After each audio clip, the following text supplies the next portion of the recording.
Hey everybody, it is late July and all the summer bounty is starting to come in, and this is my favorite time of year to just eat very thinly sliced cucumbers with ranch dressing.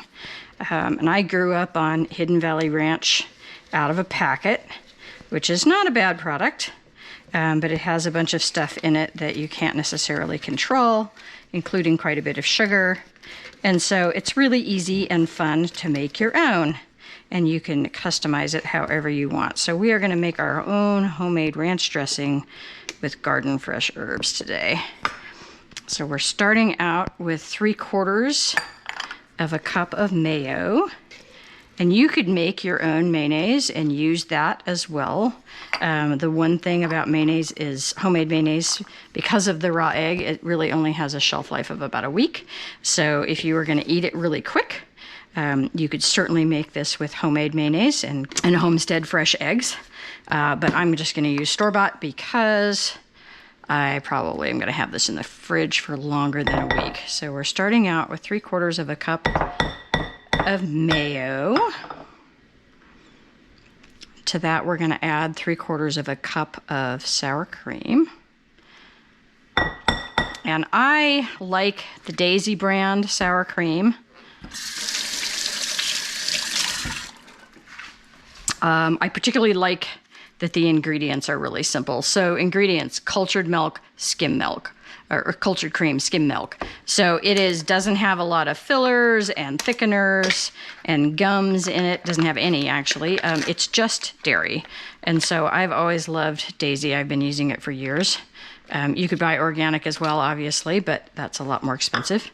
And I use the light because it's a fewer calories, still tastes great, and again, not a bunch of fillers in there. A lot of times light products have a bunch of thickeners to make up for the fat that's missing, and this does not. So I usually buy the light version, but use whatever works for you.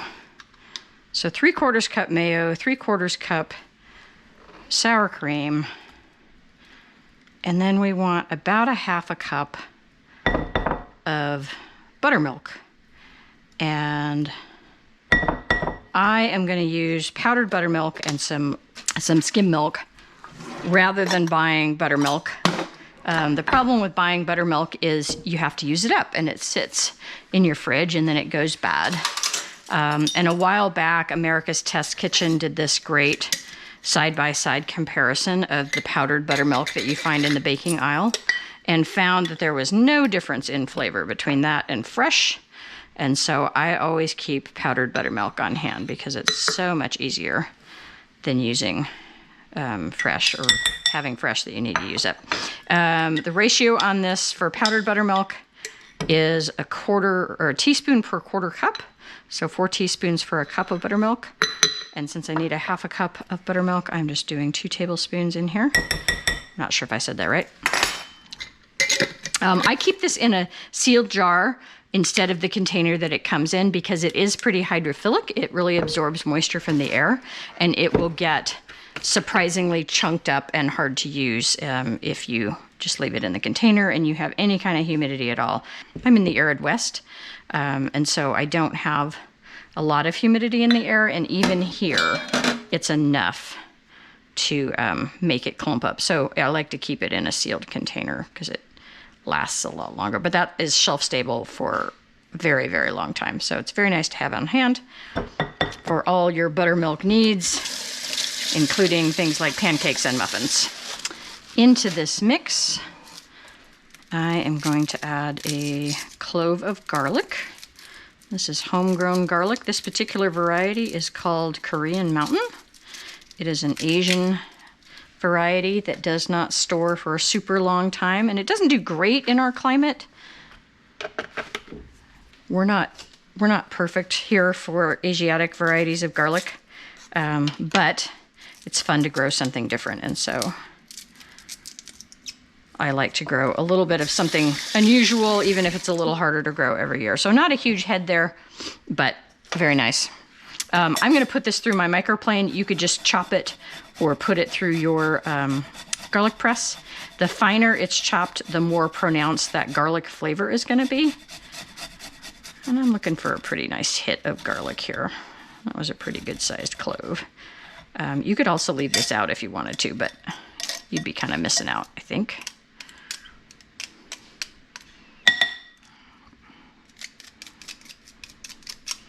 All right, so 1 clove of garlic.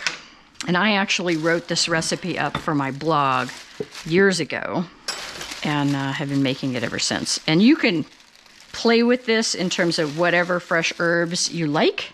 It does not have to be this combination. I happen to have parsley and garlic chives here. Garlic chives are also called Chinese chives. They're just a little bit stronger flavored than a typical chive. And they're a little later in the season. It is late July right now, and my regular chives are just toast. They are done for the season, so I'm gonna use garlic chives instead. You could also just use onion of your choice, red onion, white onion. You could use shallot. If you are in the middle of winter or you didn't have any onions, you could use powdered onion. Many ways to go on this. Really no wrong answer. I'm just making it with lots of fresh stuff because we are definitely in the full-on fresh season here.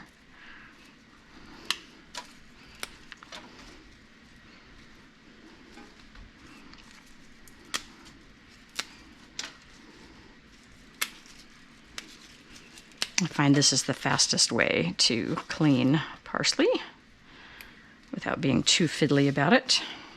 I'm going to give that a quick rinse.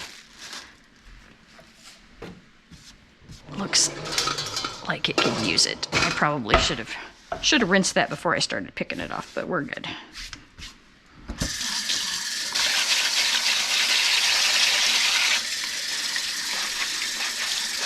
My main big garden has grass between the rows, and it's nice for helping keep down the weeds, and it keeps the whole garden cooler because it's not bare dirt. And so those plants are evaporating moisture, and it helps keep the temperature down a little bit.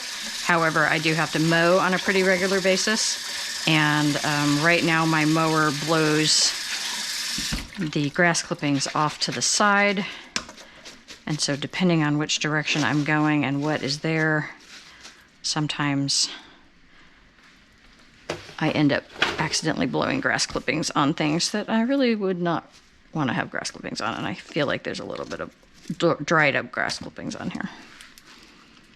I could put this in the salad spinner. It's not very much. I'm feeling lazy. I'm just gonna dry that out a little bit with a paper towel. And this is way more than I need for this recipe. I'm gonna chop it all, and then I'll just, parsley dries super fast, and so often I'll chop a bunch of it and then throw the leftovers in a small bowl and just leave it sitting on a windowsill and kind of stir it with my fingers every day. And within 3 or 4 days, it's usually dry enough that I can put it in a spice or herb jar. So parsley dries really fast. This is flat leaf parsley. Most of the parsley people are used to seeing in the grocery store or in a restaurant. Back in the olden days when they used to always put a sprig of parsley on the plate, is curly parsley. Curly parsley does not have super great flavor. And so flat leaf parsley, also called Italian parsley, is a little more flavorful. You know, parsley, especially dried parsley from the store out of a container, often just sort of tastes like dust. It really has no flavor to it at all. But Italian parsley has some pretty good flavor to it, so it's good stuff. I recently was watching something, YouTube video or something, and a person was treating flat leaf parsley as if it were lettuce, and they were just using it as the base for a salad, which is something that had never occurred to me. And I thought it was a cool idea. I've yet to do it, but it's a nice green. And I do have a really great parsley pesto recipe that's an Alton Brown recipe, and it's really lovely. I actually prefer it to regular basil parsley, or basil pesto. I'm chopping this pretty fine just because it's going to be in a dip and I don't want people to end up with great big chunks of something. All right. Let's put that in a bowl.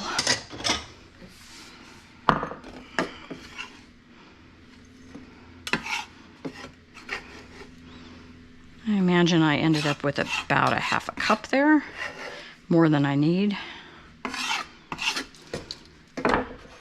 And then garlic chives.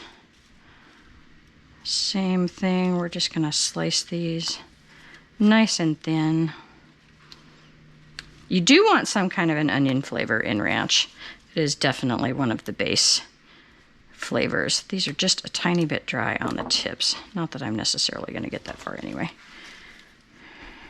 It is hot, hot, hot. It's hot all over the country. And for a long time, we kind of dodged that bullet and it wasn't bad here. And then just in this last week, we have finally gotten super hot. Tomorrow is, I think, going to be the hottest day of the summer. And it's supposed to get up to 109, I believe, today. So I'm spending a huge amount of time trying to keep everything watered and keep all the animals cool. Misters are great. And so we've been using a lot of misters just on the side of fences in the shade so that animals have a place to go that's a little bit cooler, and the air temperature, it drops the air temperature 15, 20 degrees. And so that can be a really nice, helpful change. And so I've got misters going in multiple locations. I've got sprinklers running where I don't normally run sprinklers, just trying to bring the air temperature down a little bit.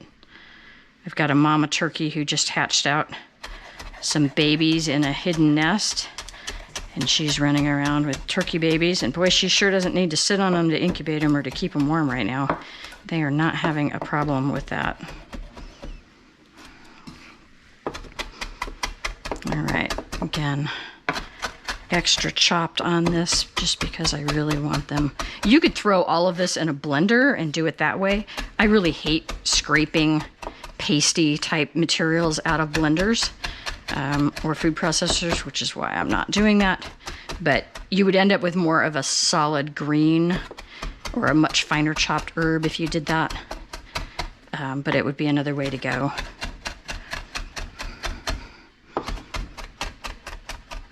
All right. Some very nice garlic chives.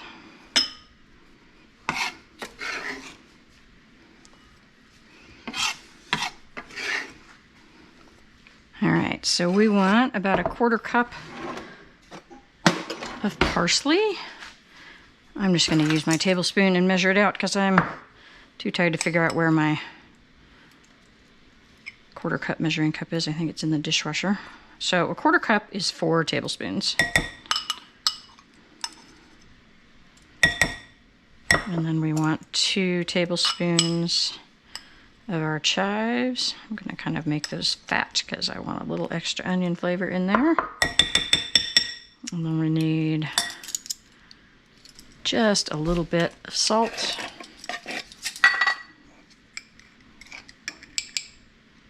Quarter teaspoon.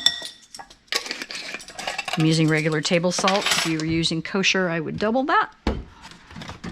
About the same amount of fresh cracked black pepper.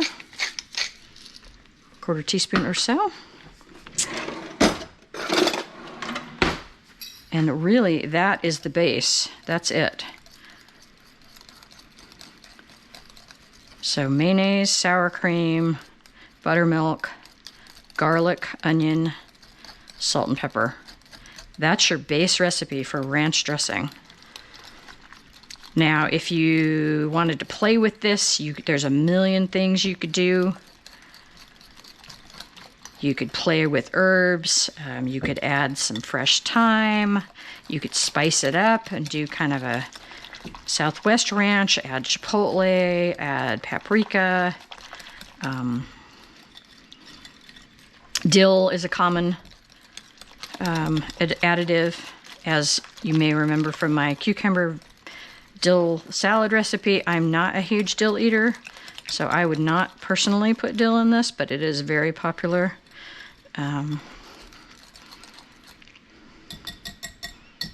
Let's see. And this really is going to need a minute to sit and kind of get where it needs to go. Lovely. Very basic ranch. But that is going to be spectacular on sliced cucumbers. So there you go, homemade ranch dressing with herbs from the garden. With endless variations. You could play with this and go in all kinds of different directions. So this is your base recipe to start with. Very tasty and perfect for all the summer tomatoes and cucumbers coming out of the garden right now. Enjoy.